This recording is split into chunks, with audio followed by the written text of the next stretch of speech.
Si réparer ce camion que personne n'a réussi à réparer, je démissionne. Mais ce que le nouveau a fait, il y avait un lundi qui a commencé différemment de tous les autres. Et ceux qui étaient dans ce garage ce matin-là savent que ce qui s'est passé ce jour-là ne s'oublie pas si facilement. Le camion était arrêté au centre du garage depuis près de 4 mois. Rouge, capot ouvert, le moteur exposé comme s'il attendait patiemment quelqu'un qui sache ce qu'il faisait. Mais personne n'y arrivait.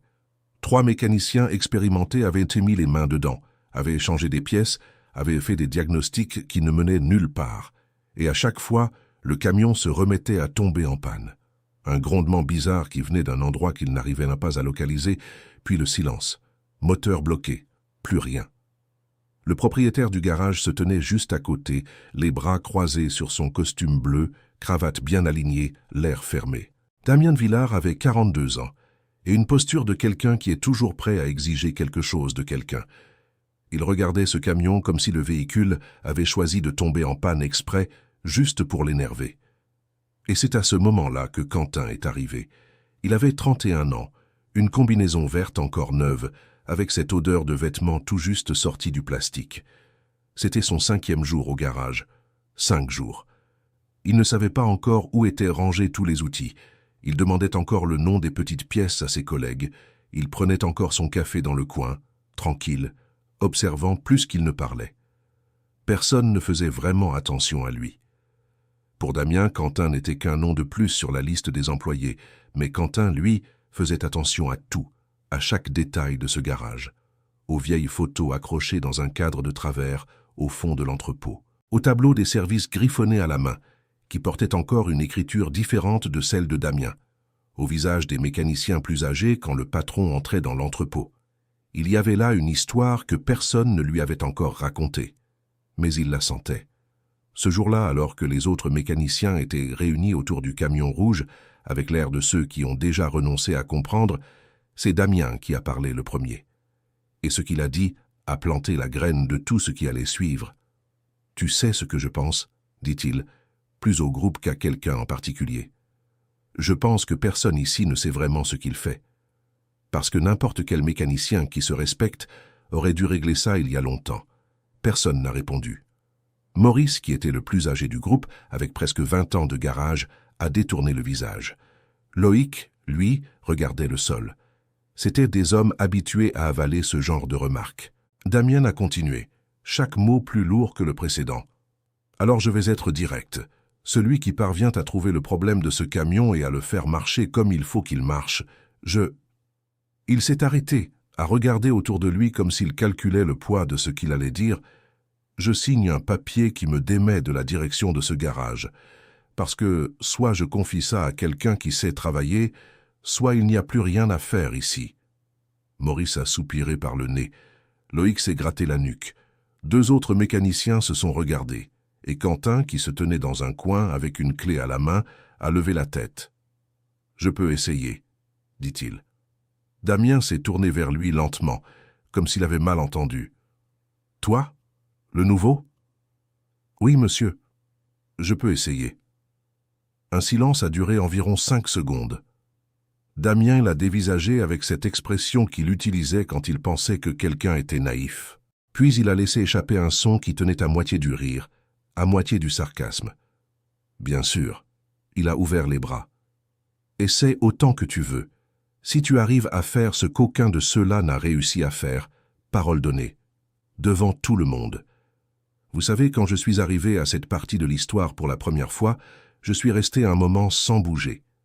Parce qu'il y a un courage très particulier à accepter un défi comme celui-là, sans en faire tout un plat, sans riposter, sans avoir besoin de gagner l'argument avant même de commencer. » Quentin acquiesça simplement de la tête et se dirigea vers le camion.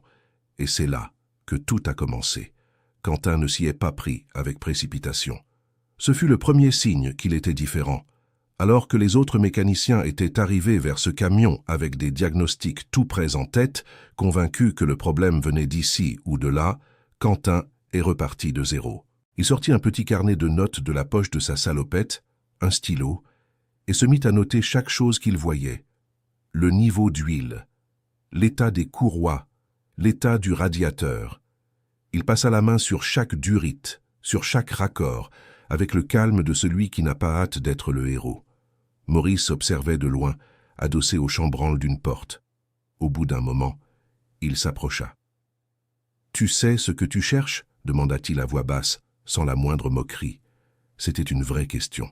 « Pas encore, » répondit Quentin sans quitter le moteur des yeux. « C'est pour ça que je regarde. » Maurice resta silencieux un instant. Après toutes ces années dans ce garage, il reconnaissait cette posture. C'était la posture de celui qui avait appris la mécanique de la manière la plus difficile, en se trompant, en recommençant, en apprenant à respecter ce qu'il ne comprend pas encore. « Le problème apparaît quand tu essaies de démarrer ?» demanda Quentin. « Quand ça démarre, ça marche 2-3 minutes. Ensuite, il se met à gronder, puis ça tousse et ça s'arrête. Et personne n'a ouvert le réservoir de carburant ?» Maurice marqua une pause. « Pardon ?»« Le réservoir. Quelqu'un a regardé à l'intérieur du réservoir. » Un silence qui en disait long s'installa. Maurice se gratta la tête. On est passé par le système d'injection, par la pompe, mais pas par le réservoir en lui-même. Ce n'était pas une accusation, c'était juste un constat. Et Maurice ressentit cela d'une manière qui le suivit toute la journée. Cher auditeur, si vous appréciez l'histoire, profitez-en pour laisser un pouce bleu et surtout vous abonner à la chaîne. Cela aide énormément ceux qui débutent. Maintenant, je continue. Quentin travailla le reste de ce lundi et toute la journée de mardi sur le camion rouge. Damien passa quelques fois, resta les bras croisés à regarder, mais ne dit rien. Les autres mécaniciens s'approchaient de temps en temps, curieux, parfois sceptiques, parfois simplement animés de cette envie silencieuse que le nouveau venu réussisse là où ils avaient échoué.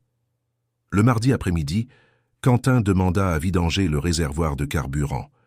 Ce fut un travail lent, sale, qui nécessita l'aide de 2 collègues. Et quand le carburant fut évacué, Quentin prit une petite lampe torche et éclaira l'intérieur du réservoir par l'ouverture. Puis, il s'arrêta. Il resta là, à regarder, sans dire un mot pendant près d'1 minute. « Qu'est-ce qu'il y a ?» demanda Loïc. Quentin ne répondit pas immédiatement. Il enfonça son bras avec précaution, aussi loin qu'il le pouvait, et après quelques efforts, il en sortit un objet que personne ne s'attendait à trouver là. C'était un sac en plastique épais, scellé avec du ruban adhésif, enroulé à plusieurs reprises.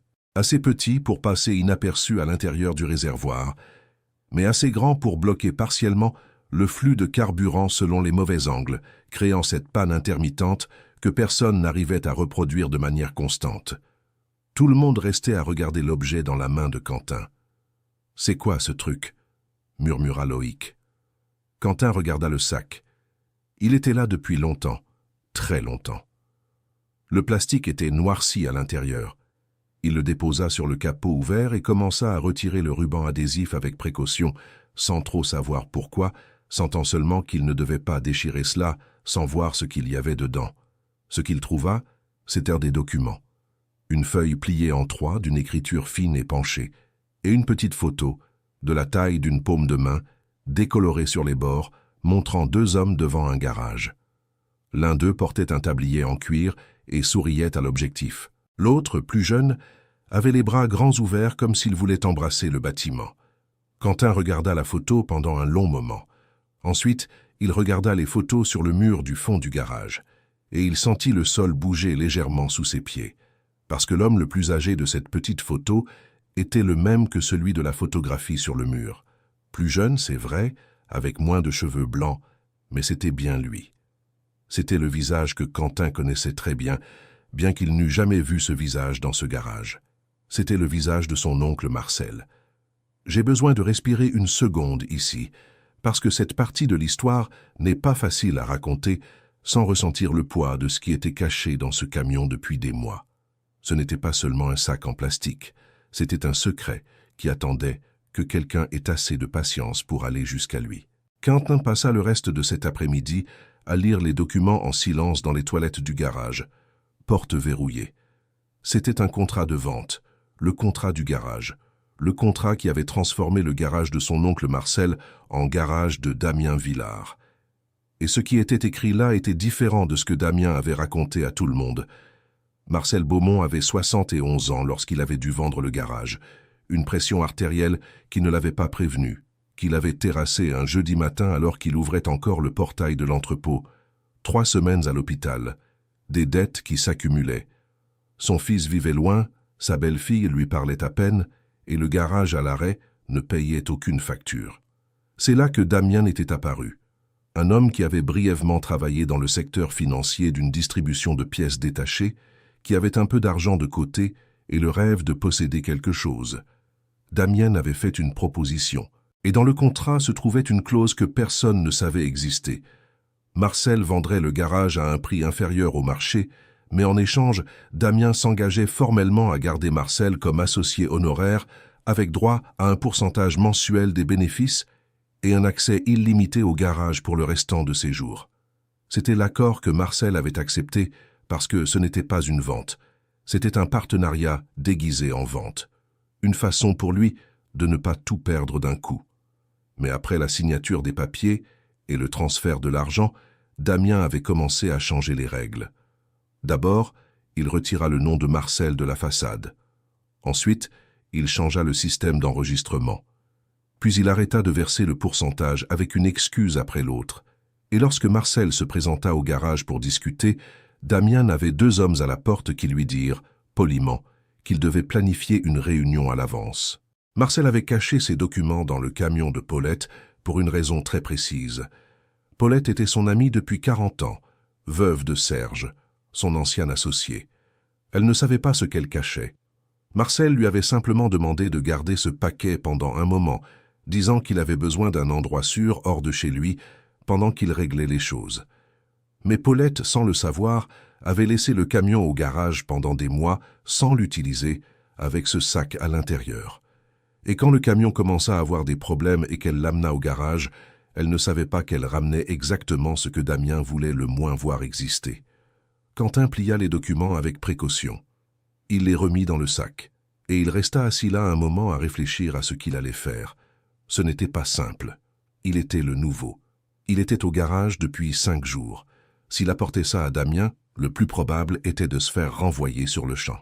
S'il essayait de faire du bruit tout seul, sans soutien, sans rien, ce serait sa parole contre celle d'un homme qui avait de l'argent, un contrat de propriété enregistré et qui était le chef de tout le monde ici. Mais il avait quelque chose que les autres n'avaient pas. Il y avait l'oncle Marcel. Et il y avait la promesse que Quentin s'était faite à lui-même lorsqu'il avait décidé de demander un emploi dans ce garage, sans dire qui il était. Il n'était pas venu là par hasard. Il était venu parce qu'il voulait comprendre ce qui s'était passé. Et maintenant, il savait. Ce soir-là, Quentin se rendit chez son oncle. Marcel vivait dans un quartier calme de Lyon, dans une maison un peu plus petite que le garage, mais qui sentait la graisse et le vieux bois d'une manière qui ressemblait au souvenir d'un lieu. Il avait les cheveux complètement blancs, les mains marquées par des décennies de travail, et un vieux chien qui aboya une fois quand Quentin frappa à la porte, puis se rendormit. Quand Marcel ouvrit la porte et vit son neveu, il resta un moment sans parler. Puis il l'ouvrit plus grande. « Tu y es allé ?» dit-il. Ce n'était pas une question. « Oui, mon oncle. » Ils s'assirent dans la cuisine. Marcel fit du café sans demander à Quentin s'il en voulait, parce que c'était le genre de choses qu'on fait quand quelqu'un entre par votre porte avec cette tête-là. Quentin posa le sac sur la table, et Marcel le regarda sans le toucher pendant un long moment. « Je savais qu'un jour quelqu'un le trouverait, » dit le vieil homme à voix basse. « Pourquoi tu n'es pas allé le chercher ?»« Parce que je ne pouvais pas entrer là-bas, Quentin, tu le sais. Mais tu aurais pu m'envoyer avant. Quand le camion est arrivé au garage, tu aurais pu me prévenir. » Marcel leva les yeux. Il y avait là une tristesse qui ne datait pas d'aujourd'hui. C'était la tristesse d'un homme qui avait appris à ne pas croire que les choses puissent bien tourner. « Je ne savais pas si tu arriverais jusque-là. 3 mécaniciens avaient essayé.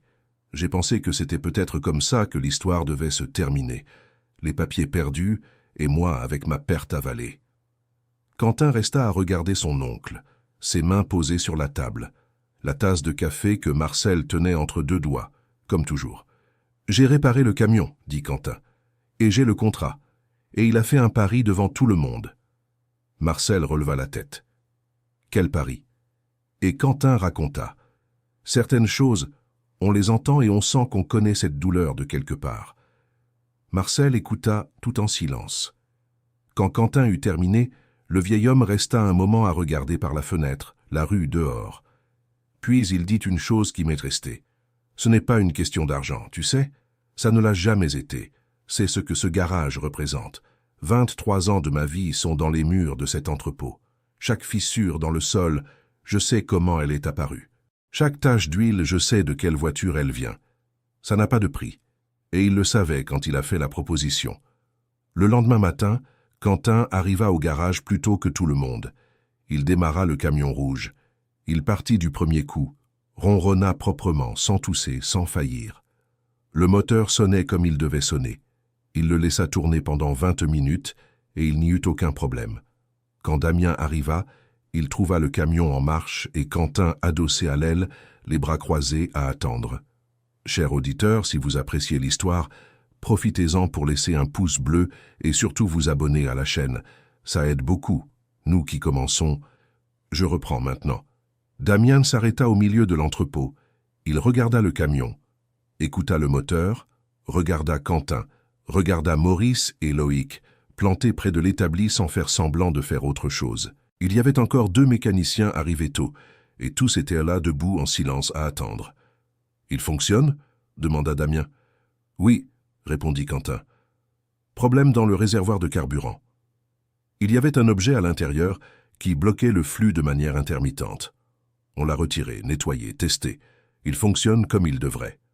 Damien resta à regarder le camion un moment qui parut plus long qu'il ne l'était. Puis, il lâcha un souffle par le nez et fit ce geste de celui qui va minimiser ce qui vient de se passer. « Bon travail », dit-il, se retournant déjà pour partir. « Faites la facture pour la propriétaire du véhicule. »« Damien !» La voix de Quentin était calme. Le genre de calme qui fige tout le monde dans la pièce. Damien se retourna. Il y avait autre chose dans le réservoir, en plus de ce qui causait le problème, dit Quentin, et il posa le sac plastique sur le capot rouge. Des documents, que vous allez reconnaître, je pense. O silêncio que caiu ali foi diferente dos outros silêncios daquela manhã. Era silêncio com peso. Damien olhou para a bolsa e alguma coisa mudou no rosto dele. Não foi uma mudança grande, mas quem estava prestando atenção viu. Que documentos? Ele disse, devagar. O contrato original da venda do garage, com todas as cláusulas, incluindo as que você não cumpriu. Damien abriu a boca, fechou, olhou para os lados. Os mecânicos estavam ali, imóveis. Isso não tem nada a ver com... Tem, Quentin disse, porque meu oncle Marcel construiu esse garage por 23 anos, e o acordo que você fez com ele incluía uma porcentagem mensal e o direito de continuar aqui. Você parou de pagar faz mais de 1 ano. E mandou dizer que ele precisava agendar visita para entrar num lugar que foi dele a vida inteira. Era a primeira vez que Quentin falava sobre o tio. Era a primeira vez que todos ali sabiam quem ele era de verdade. Maurice fechou os olhos por um momento. Loïc virou o rosto, e era possível ver que aquilo estava custando alguma coisa para ele também. Damien ficou em pé no centro do entrepôt por um tempo. E então, aos poucos, alguma coisa que não era bem arrependimento, mas era da mesma família, começou a aparecer no rosto dele. Porque há uma diferença entre ser pego em algo que você sabia que estava errado e ser pego em algo que você conseguiu se convencer de que estava certo. E era visível que Damien tinha passado um bom tempo se convencendo. Eu não sabia que você era sobrinho dele, ele disse por fim. Eu sei, por isso eu não falei. Mas você veio para me derrubar. Desde o começo. Quentin demorou um segundo antes de responder. Não. Eu vim entender o que tinha acontecido e consertar o que fosse possível. Igual ao Camion Rouge. Houve outro silêncio. Damien olhou para os documentos. Depois, olhou para a porta do entrepôt, como se estivesse calculando algo. Foi Maurice quem falou com aquela voz grave de quem carregou aquilo dentro por muito tempo. Monsieur Marcel me ensinou a trocar minha primeira embreagem. Aqui dentro, nesse entrepôt. Fui aprendiz dele por 2 anos. Ele pausou. Só tô dizendo. Loïc assentiu uma vez sem falar. Damien ficou olhando para o chão. E então, devagar, ele disse uma coisa que ninguém esperava. Pode chamar ele para vir aqui. Quentin não pestanejo. Você tem certeza? Pode chamar. Marcel chegou no fim da tarde. Veio de carro com Quentin devagar, sem pressa. Quando entrou no entrepôt pela porta lateral, a primeira coisa que fez foi parar e olhar para o espaço inteiro. Para as ferramentas nas prateleiras, para as fotos na parede, para a rachadura no piso perto da segunda baia, que ele sabia exatamente como tinha aparecido, porque ele estava ali quando um Camion Rouge de entrega encostou errado no batente faz uns 15 anos. Damien estava sentado numa cadeira perto da bancada. Ele se levantou quando Marcel entrou, e havia nos dois rostos uma tensão que era diferente. No de Damien havia culpa, no de Marcel havia cansaço. O tipo de cansaço que vem quando a pessoa ficou esperando por um momento por tempo demais. Marcel, Damien disse. O velho não respondeu de imediato. Foi até a bancada, passou a mão na superfície de madeira gasta, ficou ali por um momento. Então virou. Você me disse que eu ia continuar fazendo parte disso. Marcel falou sem raiva, com uma firmeza tranquila que era mais difícil de ouvir do que qualquer grito. Você me olhou nos olhos e me disse que a única coisa que ia mudar era o nome no contrato, que era um detalhe legal, que eu ia continuar aqui. Damien não respondeu. Não havia o que responder. Eu precisava acreditar em você. Marcel continuou. Porque na hora que eu assinei aquele papel, eu estava com medo. Medo de perder tudo de vez. Medo de não ter de onde pagar o que devia. E você sabia disso. Você foi lá enquanto eu ainda estava assustado. Foi ali que Damien fez algo que os mecânicos que estavam naquele entrepôt nunca iam esquecer de contar. Il se dirigeait vers la table qui lui servait de bureau improvisé dans le coin de l'entrepôt, ouvrit le tiroir et en sortit un bloc de feuilles vierges. Il s'assit, il prit un stylo. « Dis-moi le chiffre, dit-il. Ce que je te dois, mois par mois, depuis que j'ai arrêté de payer. » Marcel le regarda. « Tu vas calculer maintenant ? Tu as le contrat, j'ai les registres, on va calculer ensemble. » Cela prit plus d'une heure. Quentin resta à côté, comme témoin. Maurice et Loïc restèrent aussi, sans que personne le leur demande. Et quand le chiffre final fut sur le papier, Damien le regarda longuement. « Je n'ai pas tout ça maintenant, admit-il. Mais je peux commencer à payer chaque mois, et je peux rétablir l'accord comme il était écrit. Le pourcentage revient, et tu as accès à l'atelier quand tu veux. » Il marqua une pause. « Et je vais remettre le nom sur la façade, Garage Villars & Beaumont, ou comme tu préfères. » Marcel resta silencieux un moment. Puis, très lentement, il acquiesça. Ce ne fut pas un pardon complet à cet instant. Les choses ne fonctionnent pas comme ça. Un an d'exclusion, un an à sentir que l'endroit le plus important de sa vie lui avait été pris, ne disparaît pas avec une conversation un mercredi après-midi. Mais c'était un début. Et parfois, un début honnête est tout ce qu'on peut demander. Cette même semaine, Paulette vint chercher le camion. Elle avait 68 ans, des cheveux gris bien entretenus, une robe fleurie et l'air de quelqu'un habitué à attendre. Quand Quentin démarra le véhicule pour elle et que le moteur tourna proprement, sans bruit, sans hésiter, elle resta là, debout côté conducteur, la main sur la portière ouverte. « Mon mari Serge a acheté ce camion l'année où notre fils est né, » dit-elle à voix basse. « Il y a 41 ans. Il disait que ce camion durerait plus longtemps que nous. » Quentin sourit. « Et il dure toujours. » Paulette paya la facture sans rechigner sur le prix, ce que Quentin pensait qu'elle allait faire, et avant de partir, elle prit sa main entre ses deux paumes. « Ton oncle Marcel est un ami de toujours, » dit-elle. « Je suis contente que tu sois venu. » Après son départ, Quentin resta un moment sur le trottoir devant le garage, regardant le camion rouge disparaître au coin de la rue. Damien arriva derrière lui. « Tu vas rester ?» demanda-t-il. « Au garage. » Quentin réfléchit un instant. « Je resterai tant que ça aura du sens de rester. »« C'est juste. » Damien tendit la main. Quentin la regarda une seconde. Puis il la serra. Maurice était à la fenêtre de l'entrepôt quand cela arriva. Il se tourna vers Loïc et dit quelque chose à quoi Loïc ne jugea pas nécessaire de répondre, et il ne répondit pas. Il se contenta de sourire. Dans les mois qui suivirent, Marcel commença à venir au garage les mardis et les jeudis. Pas pour travailler, pas officiellement, mais parce qu'il y avait des pièces qu'il savait encore identifier du premier coup d'œil et pour lesquelles les autres avaient besoin de la fiche technique pour connaître le nom. parce qu'il y avait des histoires sur certains modèles de moteurs que lui seul connaissait, parce que son vieux chien s'animait davantage quand Marcel sortait de la maison avec ses vieux outils dans son sac, et parce que c'était sa place. Le nom sur la façade fut changé un vendredi matin avec Quentin, Maurice, Loïc et Paulette sur le trottoir à regarder. Marcel, les bras croisés, regardait la nouvelle enseigne qu'on installait, et pendant un bref instant, un passant vit le coin de ses yeux s'humidifier. Mais il était de dos, alors on ne pouvait pas bien voir. Damien était à l'intérieur de l'entrepôt à ce moment-là, mais il regardait par la fenêtre. Le pari qu'il avait fait quelques jours plus tôt, devant tout le monde, ne fut plus jamais mentionné par personne. Ce n'était pas nécessaire. Ce qui arriva ensuite fut plus grand que n'importe quel licenciement. Et le camion rouge de Paulette? Elle se mit à l'utiliser chaque semaine. Elle disait que son petit-fils voulait apprendre à conduire ce camion, que c'était une tradition familiale. Et peut-être que c'en était une.